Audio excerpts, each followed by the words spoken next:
नमस्कार, मी श्रीकांत उमरीकर. आपण पाहतात अनलायझर. लाईक करा, शेअर करा, सबस्क्राईब करा. गर्दीचा आजार, शहर बेजार ही मालिका आपण चालवलेली आहे. वेगवेगळ्या पैलूंचा विचार करतो आहेत आणि आता आपल्याला आज त्या मालिकेतल्या पहिल्या भागाचा म्हणजे प्रत्यक्ष शहरी लोकवस्ती आणि ती समस्या त्याचा आपण आज समारोप करणार आहोत आणि नंतर पुन्हा नवीन विषय घेऊन हीच मालिका पुढे चालू ठेवणार आहोत. शौनक, गेले काही दिवस आपण सातत्यानं टाउन प्लॅनिंग ह्या विषयावरती बोलतो आहोत. त्याच्यातल्या अडचणी, त्याच्यामधले म्हणजे जुन्या वस्ती होत्या, आता नवीन वसाहती तयार झाल्या, काहीतरी नवीन मॉडेल झालं, जुनं गावठाण होतं, असे सगळा जो संघर्ष करत करत आधीचे काही नियम होते, आताचे काही नियम होते. त्याच्यानंतर जेव्हा कामगार आणि बाकीचे वाढायला लागले तेव्हा सरकारी गृहनिर्माण नावाची गोष्ट निर्माण झाली, सरकारी हस्तक्षेप तयार झाला, असंख्य गोष्टीची आपण चर्चा केली. आज समारोपाच्या याच्यात मला पहिल्यांदा तुला छोटंसं असं विचारायचं की ह्याचा एक आढावा घेऊन दोन मुद्द्यावर आपण चर्चा करूयात. एक तर सगळ्यात पहिल्यांदा आतापर्यंत काय घडलं, काय परिस्थिती होती आणि ज्या ज्या समस्या आल्या त्याला तोंड देण्यासाठी आपण काही विचार करतोय आणि त्याच्यासाठी वाट पाहतोय आणि तोपर्यंत नवीनच समस्या निर्माण होते. म्हणून पहिल्यांदा मला असं विचारायचं आहे की आत्तापर्यंतच्या सगळ्या ह्या म्हणजे आत्ताच, आणि त्याला पार्श्वभूमी अशी आहे की महाराष्ट्रामध्ये आता 29 महानगरपालिकांच्या निवडणुका होत आहेत. हो, तर आपला बहुतांशी विषय या महानगरांच्यासाठीचा, काही नगरपालिका पण आहेत प्रामुख्यानं, पण महानगरांमध्ये हा प्रश्न आहे. त्यामुळे पहिलाच मुद्दा असा आहे की आत्तापर्यंतचा आपण आढावा जर घ्यायचा म्हणलं तर थोडक्यात काय आपल्याला मांडता येऊ शकेल?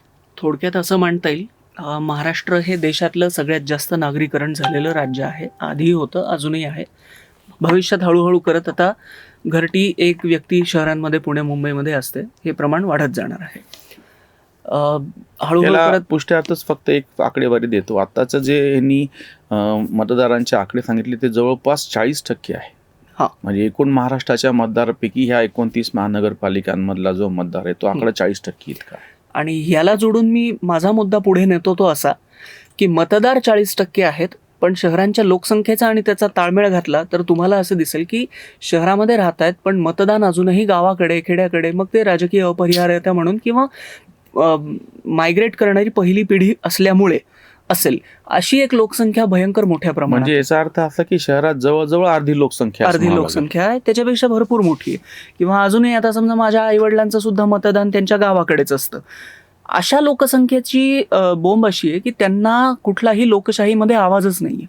हे ना गावाकडे जाऊन तिथल्या मतदान प्रक्रियेत सहभाग घेतात, जरी घेतला तरी तिथे म्हणजे त्यांचा असं काही से नसतो, त्यांचं म्हणणं कुणी ऐकणार नसतं. आणि शहरामध्ये त्यांचं स्वतःचं असं मतदान नाही आहे. त्यामुळे ते ज्या वस्तीमध्ये राहतात, कॉलनीमध्ये राहतात, त्या प्रभागामध्ये त्यांचा नगरसेवक काही त्यांचं म्हणणं ऐकणार नाही आहे. त्यामुळे हे लोकशाहीमध्ये असून सुद्धा बेदखल असणारी अशी ही भयंकर मोठी लोकसंख्या आपण एक मोठ्या प्रमाणात वाढवून ठेवली. आता ही वाढली कारण ह्याला आता दुसरं काही करू शकत नाही, कारण दर 2-2, 3-3 वर्षाला लोक शहर बदलतात आणि एकेकाळपर्यंत मायग्रेशन्स ही फक्त म्हणजे एका शहरातून दुसऱ्या शहरात बदल्या ह्या फक्त सरकारी नोकऱ्यांच्या व्हायच्या. आता IT मुळे म्हणा किंवा इतर कुठल्या गोष्टींमुळे म्हणा 2-2, 3-3 वर्षाला जॉब स्विच करून शहर बदलणं ही खूप कॉमन पद्धत रूढ झालेली आहे. त्यामुळे ही लोकसंख्या फार मोठ्या प्रमाणात वाढत चालली आहे. हिनी खरंच आपण लोकशाही तत्व पाळतोय का इथपर्यंत प्रश्न आणून ठेवला. आढावाच घ्यायचा म्हटला तर आपण मागच्या 4 ते 5 भागांमध्ये भारताच्या स्वातंत्र्यापासून इंडस्ट्रियल डेव्हलपमेंटच्या सुरुवातीपासून LPG वगैरे करत करत इथपर्यंत गृहनिर्माणाचा प्रश्न शहरीकरणामध्ये, आयटीच्या बूमपर्यंत गृहनिर्माणाचा प्रश्न शहरांमध्ये 2014-15 पर्यंत आपण कशा पद्धतीने हाताळत आलो याचा एक फार मोठा आढावा घेत 4 ते 5 मोठे मोठे भाग याच्यावर आपण केले. ह्याच्यामध्ये आपण हे पाहिलं की 12 ते 17 वेगळ्या वेगळ्या संस्था इंट्रोड्यूस केल्या गेल्या. सुरुवातीचे प्रयत्न असे होते की खेड्याकडे चला पासून मग ते होत नाही म्हणल्यावर शहराकडे चला, आणि मग वेगळ्या वेगळ्या प्रकारचे प्रश्न हाताळण्यासाठी वेगळ्या वेगळ्या स्पेशल पर्पज व्हेकल्स आणि वेगळ्या वेगळ्या संस्था आपण स्थापन करत गेलो. संस्थांच्या जंजाळामधून मग असं झालं की आता ह्या टिपिकल प्रभागाचा निर्णय कोणी घ्यायचा, माडानी घ्यायचा, रेरानी घ्यायचा किंवा हडको सिडको कोण घेणार, अशा सगळ्या गोंधळामधून मग त्या सगळ्यांची एक पॅरेंट ऑर्गनायझेशन निर्माण केली गेली. मग तुम्हाला MMRDA दिसतं, PMRDA दिसतं, अगदी संभाजीनगरमध्ये सुद्धा AMRDA दिसायला चालू होऊन जातं. मग अशा सगळ्या संस्था एकत्र येऊन एकत्र काम करायचं म्हणल्यानंतर मग वेगळ्या वेगळ्या संस्थांची गरजच काय मुळामध्ये, इथपर्यंत ते प्रश्न पोहोचतात.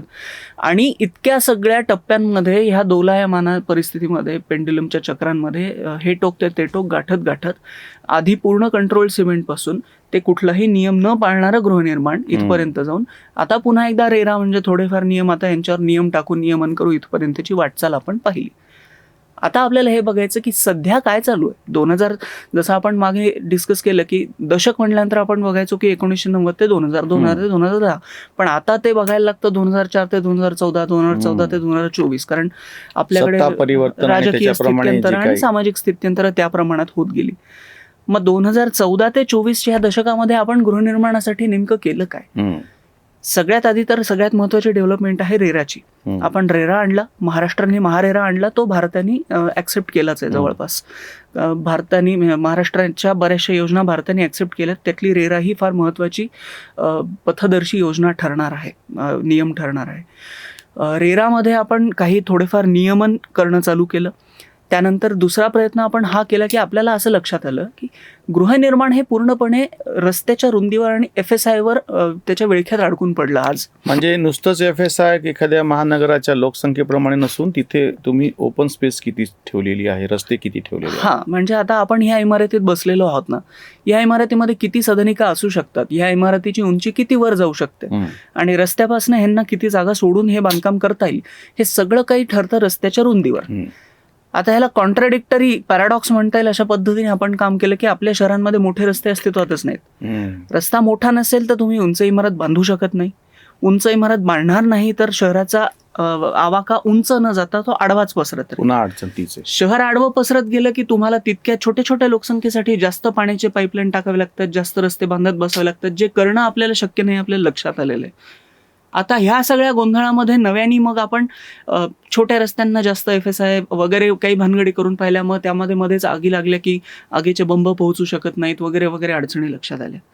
ह्याला टॅकल करण्यासाठी मग आपण गुंठेवारीसारख्या पॅरालिगल योजना आणल्या की ज्याला पूर्णपणे इलिगल पण म्हणता येत नाही आणि पूर्णपणे लिगल पण म्हणता येत नाही, त्याला आपण पॅरालिगल शब्द वापरू किंवा सेमी लिगल शब्द म्हणजे शहराला लागून असलेली वस्ती, त्या ठिकाणच्या बऱ्याचदा शहराच्या मधली सुद्धा सुद्धा. वस्ती, की त्यावेळेला ते शहराच्या बाहेर होतं. आता शहर पुढे खूप पसरलं, पण बाहेरून मग येणाऱ्या त्या ट्रॅफिकच्या इन्फ्लोला तुम्हाला ह्या बॉटलनेक मधून पास करून पुढे न्यावं लागतं. अशा वेळेला काय करणार की तिथल्या घरांना गुंठेवारीचे पैसे भरा, कारण हा सगळा जो गुंठेवारीमध्ये राहणारा समाज राहतोय ती बॉन्ड पेपरवर अप्रूव्ह करून दिलेली घरं आहेत, त्याचे कुठलेही कर सरकारकडे भरलेले नाहीत. त्यामुळं सरकारच्या डॉक्युमेंट्सवर, महापालिकेच्या डॉक्युमेंट्सवर ती आजही ओपन स्पेस आहे. ती ओपन स्पेस असल्याचे महापालिकेलाही फायदे आहेत आणि नगरसेवकांनाही फायदे आहेत. ती ओपन स्पेस आहे म्हणून दुसरी ओपन स्पेस दाखवावी लागत नाही. ती ओपन स्पेस असल्यामुळे तिथे रस्ते, पथदिवे, पिण्याचं पाणी वगैरे सोयी पुरवण्यासाठी महापालिका बांधील नाही. महापालिका ह्या सोयी पुरवत नाही म्हणून आमदार फंडातनं आपल्या नगरसेवकांना पैसे देऊन त्यांच्या मार्फत हे रस्ते वगैरे दिले की एक गठ्ठा मतदान मिळवण्याची सोय सगळ्या राज्यकर्त्यांना होऊन जाते. आणि अशा पद्धतीने आमच्या विरोधात उठाव कराल तर मग तुमची सगळी वस्ती आम्ही रात्रीतून हटवू शकतो, कारण तुम्ही इल्लिगल आहात, हे सतत टांगती तलवार तिथे असते. ह्या सगळ्यामध्ये ही कोंडी फोडायची कशी? तर ह्या FSI आणि रस्त्याच्या रुंदीच्या जंजाळात अडकलेल्या शहरांना फोडण्यासाठी म्हणून मग एक प्रकल्प आकार घ्यायला चालू होतो, तो असतो धारावीचा. धारावीच्या झोपडपट्टी पुनर्वसन योजना, असं काहीतरी नाव आहे, झोपू नावाचं तिचं, झोपडपट्टी पुनर्वसन, SRA, स्लम रिहॅबिलिटेशन. पण मग धारावीला झोपडपट्टी म्हणणंच खरं तर चुकीचं आहे बरं का, कारण आपण म्हणतो झोपडपट्टी पण खरं तर ती आलिशान वस्तीच आहे, खूप हाय डेन्सिटी असल्यासारखी. तिथे बरेचसे कारखाने आहेत, बरेचसे खूप श्रीमंत लोक राहतात. बरं, मी स्वतः मुंबईमध्ये झोपडपट्टी पुनर्वसनच्या भागामध्ये भाड्याने राहून माझं कॉलेजचं शिक्षण पूर्ण केलं. मला माहिती आहे माझे शेजारी जे राहत होतं कुटुंब, त्यांच्या म्हणजे बऱ्याचशा कुटुंबांमध्ये हीच परिस्थिती होती. एकेका घरात 3-3, 4-4 लोक, सगळे उच्च पदस्थ, एकेकाला 10-10, 20-20 लाखाचं पॅकेज, पण दुरून येणं नको म्हणून तिथे राहतात. तर त्यांना झोपडपट्टी म्हणणंच मुळात चूक आहे. हाय डेन्सिटी पण छोट्या जागेमध्ये असलेली घरकुलं असं आपण त्याला म्हणूया.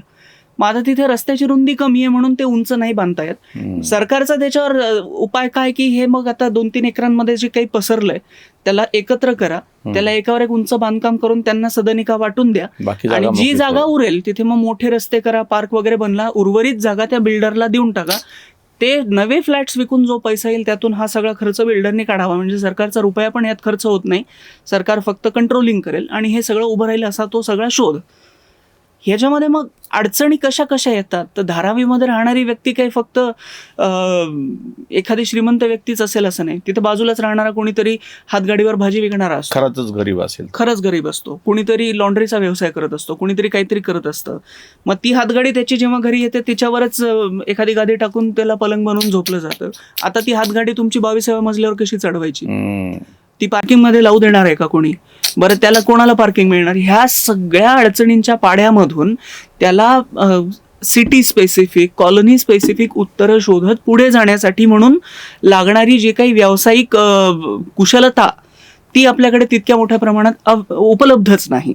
आणि मग या सगळ्याला बदलायचं असेल तर तुम्हाला मुळात जावं कुठं लागतं, की जे नियमांची पुस्तकं आपण बनवून ठेवली, ज्याच्यामुळे हे प्रश्न उभे राहतात, की आधी आपण मोठे रस्ते बनवलेच नाही आणि FSIच्या अटी टाकून ठेवल्या, मग मोठे रस्ते नसल्यामुळं उंच बांधकाम करू शकत नाही. बरोबर. आता हे नियम बदलायला गेलं तर नगररचनेतलं दुर्दैव असे की एखादा नियम बदलला तर तो चांगला की वाईट काय रिझल्ट देतो हे कळायलाच 10-15 वर्ष जातात. तोपर्यंत नवीन पुढच्या अडचणी येऊन बसतात. याला नगर रचनेतलं म्हणा किंवा आर्किटेक्चर मधलं एक शाश्वत असं वाक्य आहे की creating problems and finding solutions. तुमच्याकडे मुळात ते प्रश्न नसतातच, ते प्रश्न आधी तयार केले जातात. किंवा तू तुमच्या शास्त्रीय भाषेत सांगितलं, मी कवितेच्या भाषेत, याच शहरातले महान कवी बशर नवाज असं म्हणाले होते समस्येच्या बाबतीत, प्यास लगी थी गजब की और पानी में जहर मिलाया था, पीते तो मर जाते, ना पीते तो भी मर जाते. दोन्ही तुम्ही हे सोल्युशन कसं काढायचं? आता आपण ह्याच्याकडे येऊयात की या ह्याच्यावरती आता सध्या परिस्थितीमध्ये, म्हणून म्हणलं तर पिते मर जाते ना पिते तो भी मर जाते. आता आपल्याला एक व्यावहारिक सोल्युशन शहरी या सगळ्या समस्यावरती कशा पद्धतीनं काढता येऊ शकेल? व्यावहारिक सोल्युशन, अगदी उत्कृष्ट सोल्युशन आता सरकारने शोधलंय. हा जो काही मध्ये विचका होऊन बसलाय, याला छानपैकी मोठाच्या मोठा 6-8 पदरी रिंग रोड टाकायचा. या रिंग रोडला ऍक्सेस कंट्रोल रिंग रोड करायचं. बरं, हे जे सगळे रस्ते आहेत ना, हे मल्टी मोडल कॉरिडॉर आहेत. या तांत्रिक शब्दाचा अर्थ सांगतो. गंमत अशी होते की याला ग्रीनफील्ड वगैरे म्हणलं ना, आमच्या परभणीला ग्रीनफील्ड बायपास बनणार होता. माध्यमांनी छापून आणलं की तिथे झाडं लावणार आहेत म्हणून त्याला ग्रीनफील्ड म्हणतात. ग्रीनफील्डचा तांत्रिक अर्थ होतो की तिथे आधी काहीच नव्हतं, शेतजमीन होती, नव्याने काहीतरी बनतंय, रस्ता असो, एअरपोर्ट असो, मग त्याला ग्रीनफील्ड म्हणतात. जुनं असेल आणि त्याची रिडेव्हलपमेंट होत असेल तर त्याला ब्राऊनफील्ड म्हणतात. तर हे जे मल्टी मॉडल कॉरिडॉर्स आहेत, समृद्धी महामार्ग हा मल्टी मॉडल कॉरिडॉर आहे. समृद्धी महामार्ग काय काय नेतो? आज फक्त रस्ता नेतो, इंटरनेटच्या हाय पॉवर केबल्स टाकलेले आहेत, गॅसच्या पाईपलाईन्स येत आहेत, ऑइलची, पेट्रोलियमची पाईपलाईन जाते, बुलेट ट्रेन. मग आता असा मल्टी मॉडल कॉरिडॉर महाराष्ट्रात फक्त एकच आहे का समृद्धी महामार्ग? नाही. विरार ते अलिबाग मल्टी मॉडल कॉरिडॉरचं काम चालू आहे. मुंबईला पूर्ण गोल विळखा टाकला जातोय. पुण्याच्या ORR आउटर रिंग रोडचं काम चालू आहे. त्याच्यानंतर नागपूरमध्ये समृद्धीच्या बहाण्यानी कामठीच्या भागामध्ये रिंग रोडचं काम झालं. आता तो समृद्धी गोंदिया आणि तिकडे न्यायचा आहे भंडाऱ्याला, त्यामुळे तो रिंग रोड तसा गोल फिरवला जातोय. त्यामुळे हा मध्ये जो काही विचका झालाय तो तसाच ठेवा. सध्या आता प्रायमरी टार्गेट काय आहे? गर्दी आतमध्ये येतीच आहे, तिला पहिल्यांदा आपल्याला कंट्रोल करायचं. या गर्दीच्या आजूबाजूने एक मोठा ring road multi modal corridor म्हणून तयार करा. त्याला 8 ते 10 ठिकाणी एंट्री एक्झिट पॉइंट्स द्या आणि त्या 10 बाणांच्या मध्ये मध्ये जे पॉकेट्स बनतात, मग त्या पॉकेट्सला, एका पॉकेटला हाय डेन्सिटी हाय राईज बिल्डिंग बनवा, एका पॉकेटला गव्हर्नमेंट बिल्डिंग तिथे येतील, दुसऱ्या पॉकेटमध्ये एज्युकेशनल इन्स्टिट्यूशन्स येतील. तो एक प्रयोग आपल्याकडे झाला होता मराठवाड्यात, तर मला माहिती की सगळे शासकीय कार्यालय बाहेर काढले गेले. हो, वेगवेगळ्या ठिकाणी शहरभर त्यांच्या ज्या विखुरलेल्या इमारती होत्या ते एकत्र करून प्रशासकीय इमारत या नावानं काही प्रयोग केले गेले. ज्या ठिकाणी जुन्या इमारतीमध्ये किंवा जुन्या स्वतःच्या जागेमध्ये होतं, अगदी निजामकालीन इमारती सुद्धा होत्या, त्यांनी त्या पाडून त्या विकसित केल्या, ते वेगळं. पण बऱ्याच ठिकाणी विशेषतः समजा जालन्यासारखा नवीन जिल्हा होता, तिथे सगळ्याच प्रशासकीय इमारती काढल्या आणि रिंग रोड तू म्हणतोय त्या पद्धतीनं बाहेरच्या भागात आणून ठेवल्या. हो, आणि मग अशा पद्धतीने झोनिंग होईल आणि बाहेरची नवी शहरं चांगल्या पद्धतीने बनायला लागली की नगर रचनाकारांचा होरा असा आहे की मध्ये सुद्धा असणाऱ्या बऱ्याचशा डेन्सिटी मधले लोक आता ह्या नव्या वस्त्यांमध्ये येऊन जातील. मग 15-20 वर्षांनी जेव्हा मधलं थोडंफार मोकळं होईल त्यावेळेला मध्ये काय करायचं ते बघू. तोपर्यंत खूपच मधल्या लोकांना बाहेर यायची इच्छा असेल तर त्यांच्यासाठी आम्ही अंडरग्राऊंड रेल्वे टनल्स टाकू. याच्या पुढचा टप्पा फडणवीसांनी आता ऍक्टिव्हेट केलाय, तो असा आहे. अश्विनी भिडेंची फार सुंदर मुलाखत आहे, व्हिडिओच्या खाली तिची लिंक आपण टाकूया, की इलॉन मस्कने सुद्धा द टनल कंपनी नावाची कंपनी काढली आणि ट्रम्पला बरं. एक हे दिलं की समजा छत्रपती संभाजीनगर, तुम्हाला काय वाटतं औरंगपुऱ्यापासून शिवाजीनगरपर्यंत समजा खूप ट्रॅफिक येत आहे, हम्म. तर काय करायचं म्हणाले, औरंगपुऱ्यामध्ये खूप खोल बोगदा बनवायचा, तिथपर्यंत पोहोचायला 2 रस्ते द्यायचे, तो सरळ आणायचा शिवाजीनगरला आणि तिथं आणून उघडून टाकायचा, म्हणजे मग ट्रॅफिक सॉल्व्ह होईल. Underground tunnel. आणि मग हे करायचे किती बोगदे, तर तुम्हाला वाटतील तितके, कारण जमिनीवर फ्लायओव्हर करायला मर्यादा आहेत ना, तुम्ही 2, 3, 4 लेअर पर्यंत कराल, किती खाली मिळालं? तसं काही नाही. जमिनीखाली काय मर्यादा आहे, कितीही खाली खोदा, खडक तुमच्या शहराखालचा चांगला असेल आणि त्याला काही फॉल्ट लाईन्स आणि क्रॅक्स वगैरे तशा तांत्रिक अडचणी नसतील किंवा समुद्राचा भार वगैरे तसा काही नसेल, तर जमिनीखालून कितीही जाऊ शकता. तर मग आता हे प्रकल्प सुरू होत आहेत. मुंबईमध्ये तर 2 ते 3 नव्या बोगद्यांची कामं चालू आहेत, संपत आली, काही बोगदे थ्रू झालेत. मेट्रो पण अशीच मेट्रो पण अंडरग्राऊंड आहे. बरेचसे हे वाहनांसाठीचे, रस्त्यासाठीचे बोगद्यांचं चालू आहे. आणि पुण्यामध्येही अशा काही बोगद्यांची अनाउन्समेंट्स होत आहेत. तर हे आता तुम्हाला येत्या 15 वर्षानंतरचं शहरांच्या चित्रामध्ये हे सर्रास दिसायला लागेल की नव्याने बनलेली पॉकेट्स ह्या आजच्या प्रश्नांना टॅकल करणारी असतील. नवे काही प्रश्न ते घेऊन आले तर ते आज माहीतच नाहीयेत.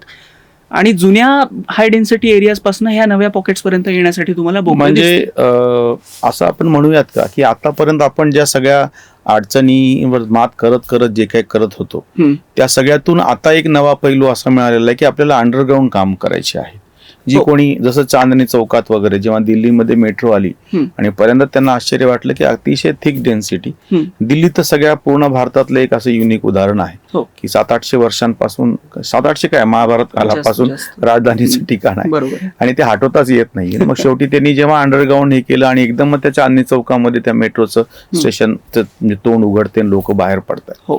त्याच्यामुळे असं म्हणायचं का आता की इथून पुढच्या याच्या समस्याचं सोल्युशनचा एक मोठा भाग अंडरग्राऊंड असेल? अंडरग्राऊंड नसेल हे तर सत्य आहेच, पण नगर रचनेतलं अंतिम सत्य हेच आहे की 1 more lane प्लीज हा जो नागरिकांचा एक नेहमी डिमांड असते की किती मोठा रस्ता करा, एक लेन वाढवून द्या, एक लेन वाढवून द्या. घरांच्या बाबतीत हे म्हणलं जातं की घराला 1 खोली कमी पडत असते, ते किती मोठी हवेली असो 1 खोली कमीच पडत असते. तर 1 more lane प्लीज हे कधीच फायनल उत्तर होऊ शकत नाही. याला फायनल आणि अल्टिमेट सोल्युशन हे तुम्हाला मेट्रो रेल्वेज इंट्रोड्यूस करत न्याव्या लागतील, मोनो रेल्स आणाव्या लागतील, सिटी बसेस आणाव्या लागतील, ह्याची गुंफण करावी लागेल आणि अशा काही योजना निर्माण कराव्या लागतील की मी माझ्या घरापासून चालत निघालो की 1 किलोमीटरच्या परिघामध्ये मला ह्या सगळ्यापैकी कुठलं ना कुठलं एक पब्लिक ट्रान्सपोर्ट द्यावं लागेल. मग ह्यासाठी तुम्हाला गाड्या वापरणाऱ्यांवर जास्तीचे कर लादावे लागतील, बसेस वगैरे फुकट करता येत असतील तर महिलांसाठी फुकट किंवा अपंगांसाठी अशा काहीतरी योजना करत करत त्याला इन्सेंटिव्हाइज करावं लागेल. हे काही पॉलिसी निर्णय करत करत आपण हे करू शकतो, पण आहे त्या रस्त्यावरून गाड्या कमीत कमी करून बसेस किंवा संख्या वाढवल्याशिवाय चक्रच आहे ना की पब्लिक ट्रान्सपोर्ट नाही म्हणून गाड्या आहेत आणि गाड्या जास्त झाल्या म्हणून गर्दीची पुन्हा अडचण ती झाली. ते कुठंतरी तुम्हाला ते सोल्युशन काढावं लागेल. पण आता फायनली भारतावर ही वेळ आलेली आहे की आता कुठंतरी आपण शहरांमध्ये तर हे बघतोय आपण आता चांगल्या पद्धतीने मेट्रोजची खूप कामं चालू आहेत, पण शहर अ ते शहर ब ह्याच्यामध्ये सुद्धा आता ह्या गोष्टीवर काम करायची अगदी मोठी वेळ आता आलेली आहे. धन्यवाद. ही खूप मोठी मालिका आपण सातत्यानं चालवली, त्याच्यातल्या वेगवेगळ्या पैलूचा विचार केला आणि शौनक यासाठी मी तुला वेगळे धन्यवाद देतो की किचकट अशी सगळी शास्त्रीय भाषा बाजूला ठेवून सर्वसामान्य लोकांना कळेल, त्यांचे अतिशय भाबडे असलेले ज्या शंका आहेत, प्रश्न आहेत, त्याचंही त्याच्यावरती निराकरण होऊ शकेल अशा पद्धतीनं आपण चालवली. शहरीकरण म्हणण्याच्या पेक्षा वास्तुशास्त्र आणि ह्या सगळ्या नागरी वसाहती ह्याच्यातले वेगवेगळे प्रश्न घेऊन आम्ही सातत्यानंच तुमच्या समोर येणार आहोत.